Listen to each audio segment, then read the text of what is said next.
시편 52편입니다. 구약성경 84페이지에 있습니다. 시편 52편입니다.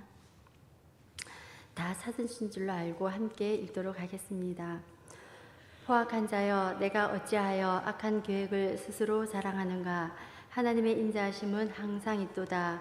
내 혀가 심한 악을 꾀하여 날카로운 삭도같이 간사를 행하는도다. 내가 선보다 악을 사랑하며 의를 말함보다 거짓을 사랑하는도다. 간사한 혀여, 너는 남을 해치는 모든 말을 좋아하는도다. 그런즉 하나님이 영원히 너를 멸하시며 너를 붙잡아 내 장막에서 뽑아내며 살아있는 땅에서 내 뿌리를 빼시리로다. 의인이 보고 두려워하며 또 그를 비웃어 말하기를 이 사람은 하나님을 자기 힘으로 삼지 아니하고 오직 자기 재물의 풍부함을 의지하며 자기의 악으로 스스로 든든하게 하던 자라 하리로다.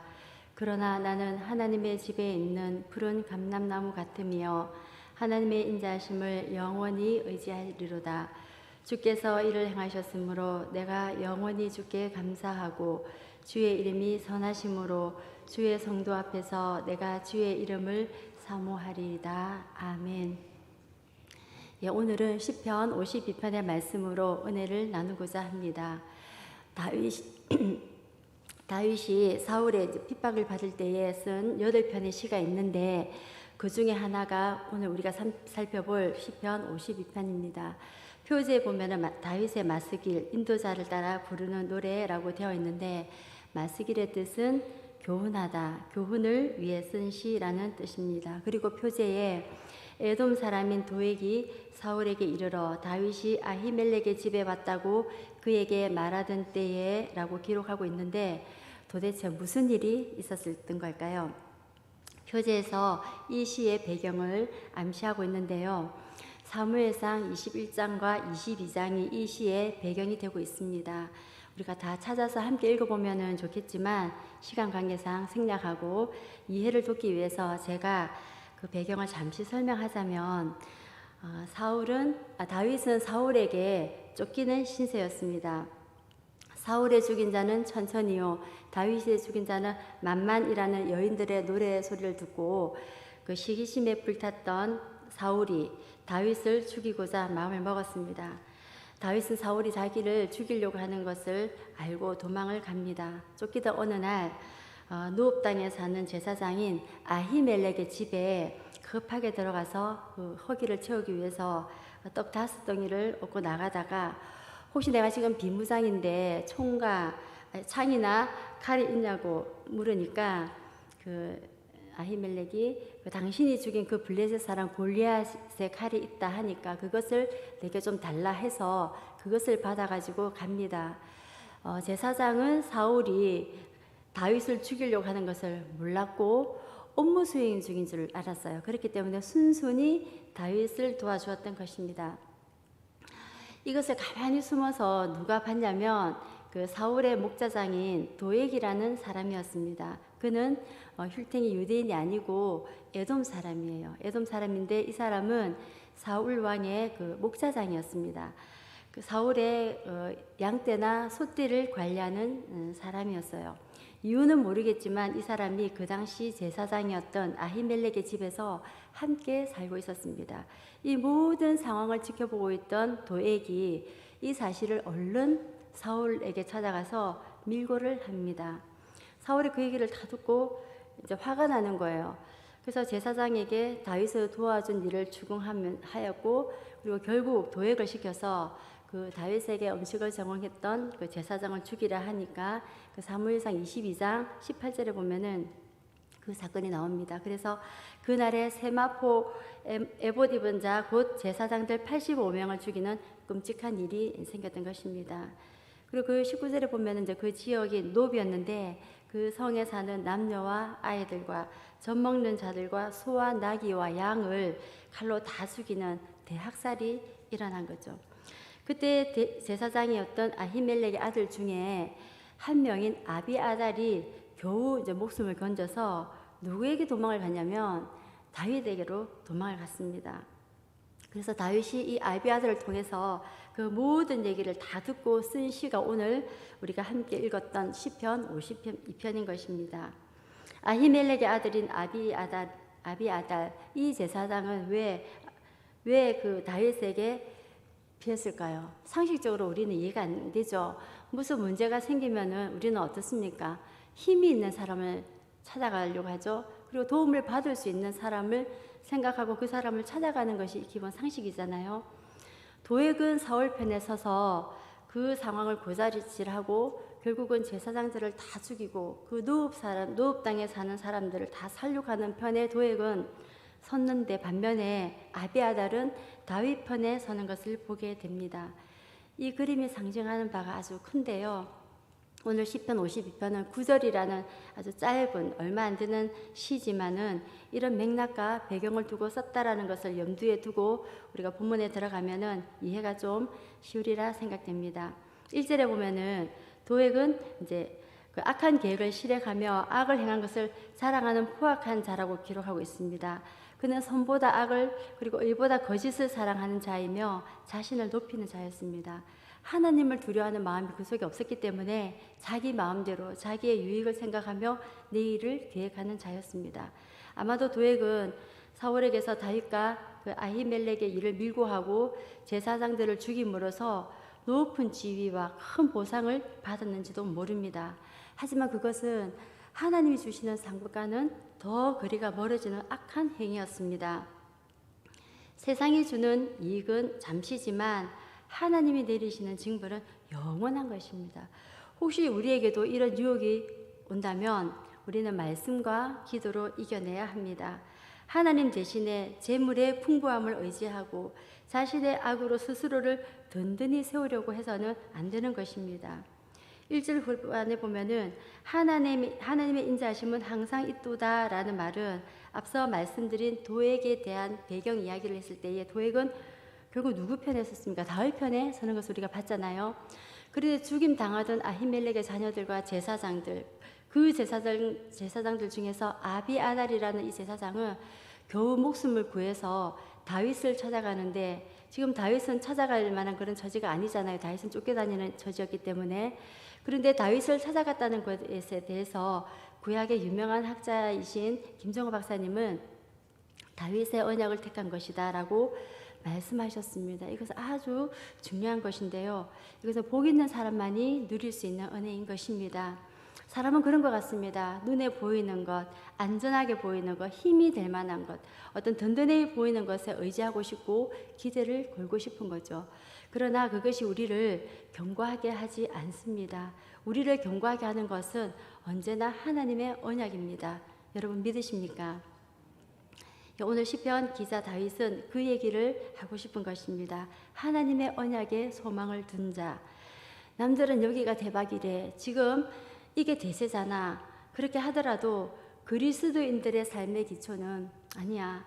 하나님의 약속과 당장 우리 눈에는 대단해 보이지는 않고 그 속에 뭐가 선한 것이 나올까 싶어도 그것이 하나님의 약속에 기초한 삶이라면 이것이 가장 안전한 걸 거야 라는 그 믿음을 가져야 하는 것입니다.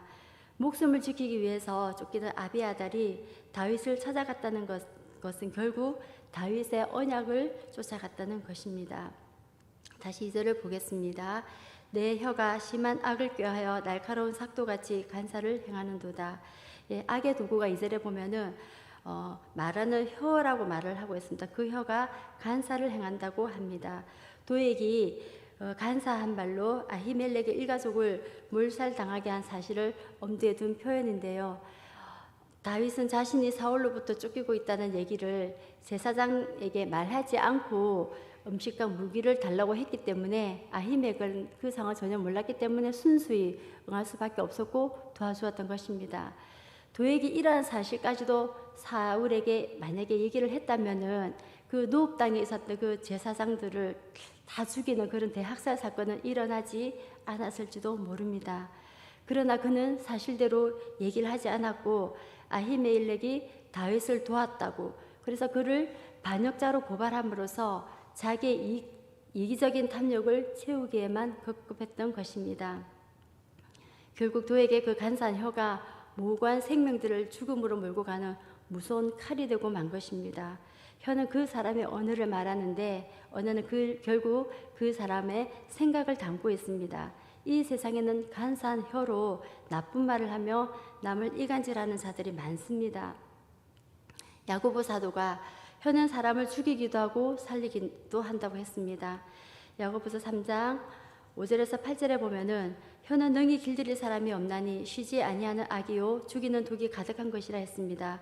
그러므로 우리는 기억해야 합니다. 꼭 필요한 말, 남을 격려하는 말을 하며 우리의 혀로 삶을 부욕해 하고 사람을 살리는 언어가 되게 해달라고 기도해야 합니다. 그래서 우리의 오늘 첫 번째 기도 제목이 이것이 되어야 될 줄로 믿습니다. 3절에 보면 내가 선보다 악을 사랑하며 의를 말함보다 거짓을 사랑하는도다. 여기서 사랑한다는 말은 택한다는 뜻입니다. 로마서 9장에 보면은 내가 야곱을 사랑했고 할 때에 이 사랑했다는 말은 택했다는 말입니다. 우리도 왜 마음이 가는 적 있잖아요. 나쁜 쪽으로 마음이 갈 때도 있습니다. 왠지 그것이 더 좋아 보이고 그것은 이미 자기 마음속에 그것을 택하고 싶은 마음이 있다는 것입니다. 사랑했다는 말이 여기서 택했다는 말입니다. 우리도 선보다는 악을 사랑하고 의를 따르지 않고 잘못된 것을 알면서도 나의 유익을 위해서 거짓을 택할 때가 혹시 여러분들에게 있지 않았습니까? 오늘 이 말씀을 깊이 묵상하면서 자신을 한번 돌아보는 그런 시간이 되었으면 좋겠습니다. 1절에서 4절까지는 포악한 자의 이미지, 그들의 삶의 열매를 설명했다면 그러한 자들의 결말에 대해서 5절의 시편 기자는 말하는데 아주 무시무시하게 설명하고 있습니다. 땅에서 뿌리를 빼시겠다고 합니다. 완전한 심판을 선언하고 있고 그 결말을 이미 선포하고 있습니다. 우리는 사울의 결말을 보았기 때문에 다 알고 있어요. 다윗의 결말도 봐서 우리는 다 알고 있습니다. 그렇게 수동적이고 죽임을 당할 것 같이 쫓겨다녔던 그 다윗이 나중에는 어떤 열매를 거두고 사울이 어떤 열매를 거두게 되었는지 하는 것을 우리는 다 압니다. 결국 이것은 어느 쪽에 세움을 입는가의 문제인 것입니다. 오늘 우리의 두 번째 기도 제목은 언제나 복 있는 자의 길에 저를 세워주소서 하고 기도합시다. 6절은 우리가 오해를 하면 안 되는데 의인이 보고 두려워하며 또 그를 비웃어 말하기를 의인이 뭐를 보고 두려워했을까요? 하나님에 의해서 악인이 뿌리째 뽑히는 것입니다. 그렇습니다. 하나님은 최종적으로 악인들의 뿌리를 뽑아서 그들로 하여금 다시는 회복할 수 없는 영원한 파멸에 이르게 하실 것입니다. 그런데 악인들이 뿌리째 뽑히는 것을 보고 의인이 비웃었다라고 말하고 있는데 우리는 누구를 비웃으면 될까요? 오늘 본문에는 의인이 비웃는다라고 되어 있는데 이 부분을 원어적으로 알아보니까 풍자적인 설명이지 진짜로 조롱하고 비웃었다라는 말이 아니었습니다. 예수 믿는 성도인 우리도 비웃고 조롱해도 되는구나 하고 여러분 생각하면 안 되는 것입니다. 우리는 누구를 비웃을 자격이 없습니다. 왜요? 우리도 예수님이 아니었으면 어쩌면 그들보다도 더 했을 사람이기 때문입니다. 그러나 의인이 악인을 비웃는 이유는 단 하나, 그들이 의지해야 할 대상을 잘못 골랐기 때문입니다. 영원하신 하나님을 자기 힘으로 삼지 않고 헛되이 사라질 재물에 의지하거나 자기의 악함으로 기반을 삼는 자들은 결국 몰락한다는 사실을 잘 알고 있기 때문입니다. 우리 7절 함께 읽도록 하겠습니다. 이 사람은 하나님을 자기 힘으로 삼지 아니하고 오직 자기 재물의 풍부함을 의지하며 자기의 악으로 스스로 든든하게 하던 자라 하리로다. 이 사람이 어떻게 살았는지 한 문장에 다 드러납니다. 재물이 있으면 살아가는데 조금 삶에 편한 것은 있겠죠. 그러나 그 재물은 영원한 것도 아니고 우리가 의지해야 될 그 어떤 것도 아닌 것입니다. 의인은 자신이 의지해야 할 것이 하나님의 인자하심이라는 사실을 잘 알고 있습니다. 자, 마지막을 한번 보겠습니다. 8절 한번 보겠습니다. 그러나 나는 하나님의 집에 있는 푸른 감람나무 같으며 하나님의 인자하심을 영원히 의지하리로다. 의인이 사는 비결은 재물도 아니고 세상의 권력도 아니고 우리 눈에는 대단한 것을 의지하는, 눈에 보이는 대단한 것을 의지하는 것이 아니라 우리가 서론에서 살펴봤던 것처럼 누구를 의지하는 것이 힘입니까? 의인은 자신이 의지해야 할 것이 하나님의 인자하심이라는 사실을 역시 잘 알고 있습니다. 그리고 그렇게 하나님만을 의지하기 때문에 자신을 하나님의 집에 있는 푸른 감람나무라고 칭합니다. 세상의 악인들은 뿌리가 뽑히지만 의인들은 푸른 감람나무처럼 땅에 깊이 뿌리를 내리고 있다는 뜻입니다. 세상의 악인들이 재물과 악한 꾀를 의지할 때에 의인들은 하나님의 인자하심을 의지하기에 더욱 든든히 설 수 있는 것입니다. 사랑하는 성도 여러분, 다윗은 이 노래를 통해서 악인인 도액을 저주함과 동시에 자신은 오직 의인의 길을 걷겠다고 다짐을 하고 있습니다. 이를 통해서 우리는 세상에서 인정받고 부유해지는 것보다 하나님 앞에서 의인으로 사는 것이 얼마나 소중한 일인지 깨닫게 됩니다. 성경은 의인이 살아가는 방식이 있다고 말하는데 그것은 하나님을 두려워하며 사는 것입니다. 하나님이 악인의 뿌리를 뽑아 버리시는 것을 보며 즐거워하지 않고 오직 오히려 그것을 보면서 두려움으로 자신을 돌아보면서 살아갑니다. 또한 의인은 하나님을 힘입어 살아갑니다. 자신의 의지와 능력을 과대평가하지 않고 겸손하게 하나님만을 의지합니다. 그래서 하나님이 이런 사람들을 사랑하시고 복을 내리시는 것은 당연한 것입니다. 다윗은 이런 의인들을 푸른 감람나무라고 표현하고 있는데 감람나무는 열매와 기름으로 많은 사람들을 유익하게 하는 나무이고 형통과 번영을 상징하는 나무이기도 합니다. 하나님이 의인들의 삶을 풍요롭게 하실 것입니다. 그러므로 진정한 복을 원한다면 하나님께 뿌리를 내려야 합니다.